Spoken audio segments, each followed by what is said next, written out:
తల్లుల ఖాతాల్లో తల్లికి వందనం నిధులు జమ చేసినందుకు గాను కృతజ్ఞతగా అద్దెకి పట్టణంలోని ఎన్టీఆర్ నగర్లో ఉన్న విద్యార్థుల తల్లిదండ్రులు విద్యాశాఖ మంత్రి నారా లోకేష్ చిత్రపటానికి గురువారం రాత్రి పాలాభిషేకం చేశారు. ఈ సందర్భంగా తెలుగుదేశం పార్టీ నాయకులు గోవిందు మాట్లాడుతూ ఎన్నికల సమయంలో ఇచ్చిన మాట ప్రకారం విద్యాశాఖ మంత్రి నారా లోకేష్ ఇంట్లో ఎంతమంది ఉంటే అంతమంది పిల్లలకు తల్లికి వందనం కింద ఒక్కొక్క విద్యార్థికి 13,000 రూపాయలు జమ చేశారని, కృతజ్ఞతగా ఎన్టీఆర్ కాలనీ మహిళలు నారా లోకేష్ చిత్రపటానికి పూలమాలలతో పాలాభిషేకం చేశారన్నారు.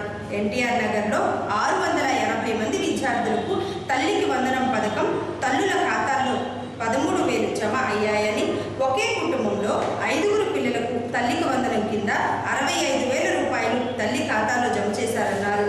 ఈరోజు ఈ కార్యక్రమాన్ని మన తల్లికి వందనం కార్యక్రమాన్ని చాలా దిగ్విజయంగా జరుపుకున్నాం. ఎన్టీఆర్ నగర్లోని తల్లులందరూ మన విద్యాశాఖ మంత్రి అయినటువంటి లోకేష్ బాబు గారికి క్షీరాభిషేకం చేయడం జరిగింది. ఎందుకంటే ఎన్టీఆర్ నగర్లో ఉన్నటువంటి 20వ స్వర్ణ వార్డు నందు సుమారు 680 మంది విద్యార్థులకు తల్లికి వందనం వారి తల్లి అకౌంట్లలో పడినాయి. ఇంకా సుమారు 120 అకౌంట్లు గ్రీవెన్స్ పెట్టుకోవాల్సి ఉంది. ఈ గ్రీవెన్స్ పెట్టుకోవడానికి మీరు కానీ ఎవరైనా సరే తల్లులు ఎందుకు పడలేదో వస్తే మన దగ్గరలోని సచివాలయంలో కానీ లేకపోతే మన కమిషనర్ గారి దగ్గర కానీ ఆ సమస్యను పరిష్కరించి వాళ్ళకు కూడా నిధులు వచ్చేటట్టు చూస్తామని తెలియజేస్తున్నాము.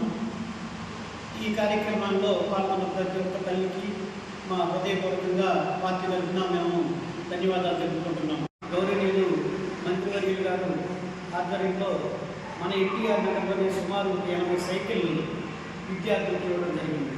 ప్రతి ఇంటికి ఏదో రూపైనా కుటుంబ ప్రభుత్వం వచ్చిన తర్వాత మంచి జరిగిందని ప్రతి ఒక్కరికి తెలియజేయడానికి సంతోషిస్తున్నాం.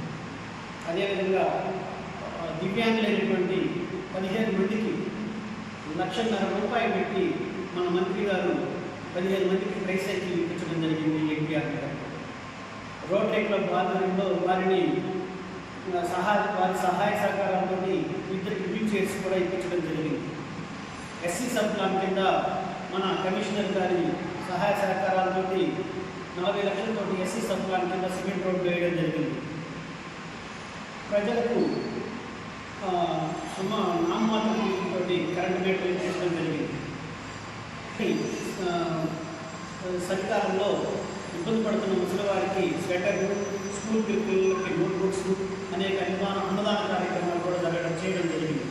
అదేవిధంగా గతంలో ఎన్నడూ లేని విధంగా మన 40 సంవత్సరాల కాలంలో ఎటువంటి కార్యక్రమాలు దైవ కార్యక్రమాలు మన ఎన్టీఆర్ నగర్లో జరిగేవి.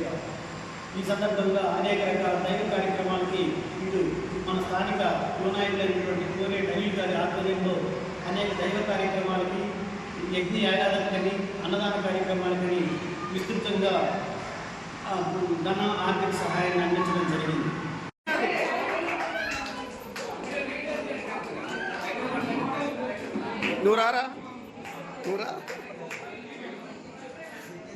ఎప్పుడు స్టూడియో తీసేవాడిని అనుకున్నావా?